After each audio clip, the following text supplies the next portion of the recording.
Fala, irmãos, como vocês estão? Espero que estejam muito bem. Eu sou o Guilherme Valete e hoje eu quero falar sobre traduções literais e dinâmicas, qual é a diferença delas, mas nem tanto isso. Eu quero falar mais das vantagens e desvantagens dessas traduções, mas esse vídeo eu tô principalmente gravando para deixar um link aqui embaixo que é do meu novo canal, do canal de História da Igreja. Então, se você quer aprender sobre história da igreja, eu vou deixar um link aqui embaixo, que é do meu outro canal. Lá eu vou postar a história dos reformadores, da reforma, histórias sobre a igreja, pessoas que marcaram a fé. Já tem 4 vídeos lá, tá? Sobre o Império Romano e a igreja, sempre relacionado com a igreja.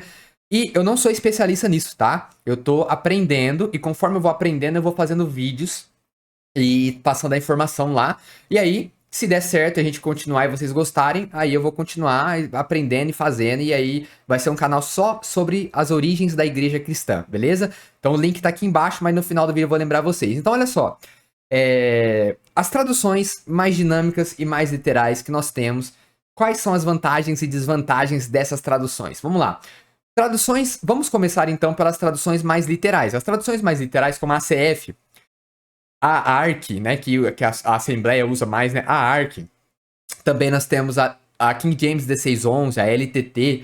O que essas traduções elas trazem de bom, ou quais são as vantagens dessas traduções? Para mim, principalmente, são aquela experiência, é uma experiência que você vai ter ao ler uma tradução mais literal com relação a questões culturais, um linguajar que você vai encontrar ali que remete a uma cultura judaica, uma cultura grega. Isso nas traduções mais literais, eu acredito que lendo assim, você vai consumir, vai aprender muitas coisas relacionadas à cultura da época, desde práticas, desde ações. O fato, por exemplo, uma coisa, ó, se você pega lá a tradução na oração do publicano e do cobrador do publicano e do fariseu, que o publicano sai na hora de fazer a oração dele? Batendo no peito. O que significava isso?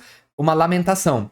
Algumas bíblias modernas tira isso. No lugar de falar que ele estava batendo no peito, que ele estava fazendo o quê? Que ele estava lamentando. Então fala, então o publicano lamentando muito. Eu acho que isso perde um conteúdo cultural, entendeu? Eu gosto que esteja essas ações, essas práticas. Por quê? Porque nas traduções mais literais que deixam isso, eu acho que você consome mais da cultura da época. Sim, a desvantagem é que em algumas situações você não vai conseguir ter a compreensão de uma coisa que seria simples. Então, às vezes, por o escritor transmitir aquilo ali de uma forma mais literal ou usando uma expressão idiomática, você vai acabar perdendo uma coisa que é bem simples, né? Então, existem vantagens e desvantagens em traduções mais literais. Uma das coisas que eu não gosto nas traduções mais literais, que é o estilo de tradução que eu gosto, são que eles preferem usar palavras no português que são muito distantes da fala do povo. Então, você pode falar assim, mas o povo é muito ignorante e tal. Pode ser, né? Pode ser que sim, que falta muita educação no Brasil. Pode ser que sim.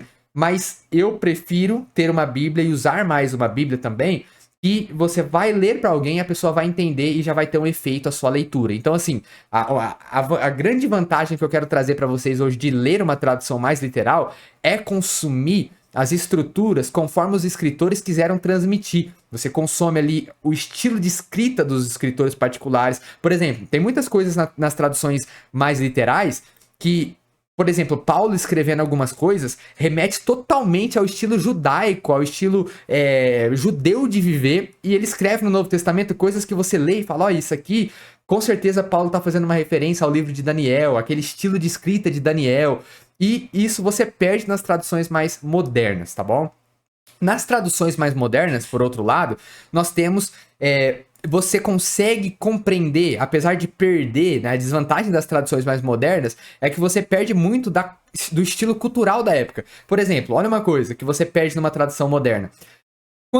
Quando você fala lá no Novo Testamento sobre o reino dos céus, o que tem a ver? É um hebraísmo, ou seja, muitas vezes os judeus eles colocavam no plural algo que é grande. Então, para um judeu falar reino dos céus, não é que tem muitos céus, também pode ser. A ideia de ter primeiro, segundo, terceiro céu na linguagem de Paulo.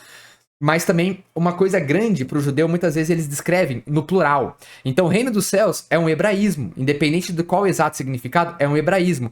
Algumas traduções modernas mandam reino do céu.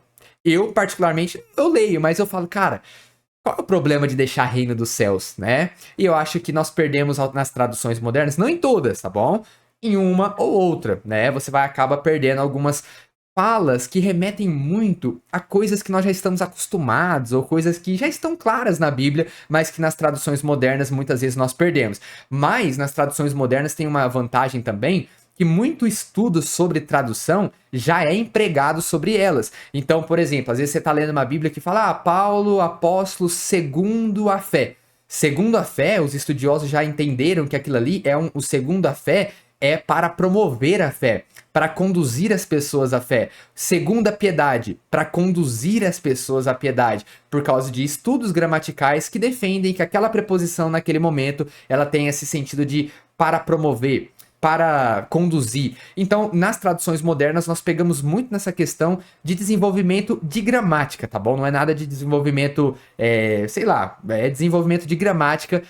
Elas já são empregadas nas Bíblias mais modernas. Então, de modo geral, nós perdemos coisas ao ler nas traduções mais literais que faz parte de compreensões simples. Coisas que seria prática para o dia a dia, pode acontecer isso.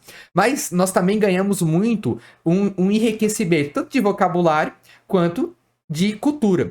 Nas Bíblias mais modernas, nós ganhamos muito no entendimento, nós compreendemos, nós conseguimos transmitir de uma forma muito mais fácil e consumir também de uma forma muito mais fácil, mas também nós perdemos muito da cultura, perdemos muito do linguajar grego, hebraico, e isso é um ponto negativo para mim. Agora, qual é a melhor? É difícil falar qual é a melhor. É por isso que eu tenho essas Bíblias aqui e gosto de me aprofundar e estudar usando a maioria das traduções que eu tenho. Ao mesmo tempo que eu uso uma ACF, eu também uso uma NVI, também uso uma NAA. Algumas eu gosto mais, outras eu gosto menos. Umas eu recomendo, outras eu nem sequer recomendo. Mas, de modo geral, eu prefiro ter uma Bíblia que eu uso no meu dia a dia. Eu não gosto de ficar lendo cada dia nenhuma, não faço isso. Eu gosto de ter uma tradução. Essa tradução é a tradução que eu leio no meu dia a dia, é a tradução que, se eu for pregar em algum lugar ou ensinar alguém, eu vou utilizar essa tradução. Mas, por outro lado, eu gosto também de estar atento. Eu gosto de estar atento para saber. Eu acho que nesse texto seria melhor eu usar essa tradução. Até mesmo no culto que eu fui no último final de semana, o pregador ele usou ali uma passagem e ele falou: essa passagem vai ser melhor compreendida a partir da Arque. A partir da Arque. E aí, realmente, a partir da Arque, que é uma tradução mais literal, estava muito melhor do que qualquer tradução moderna. Tanto para compreensão, quanto para o significado. Quanto para o significado. Então, assim, conheça as traduções, baixe um aplicativo, baixe as traduções, você não precisa comprar um monte de tradução, você não precisa... Eu tenho essas traduções, muitas Bíblias aqui, muito por erro de comprar o que eu não precisava e depois por causa do canal, tá? Mas muitas vezes, só no seu celular você já vai saber, conseguir comparar e identificar qual é a melhor tradução para você, beleza? Não se esqueça de se inscrever aqui embaixo no nosso novo canal, o canal de História da Igreja, onde eu estou aprendendo sobre a história da igreja e ali eu vou transmitindo para vocês aquilo que eu estiver aprendendo, tá? E ali você pode comentar erros, se eu errar, se for uma fake news, eu apago, coloco outro vídeo, não tem problema nenhum. Mas, pra mim, a melhor forma de aprender é ensinando, né? É ensinando. Então, espero que tenham gostado do vídeo.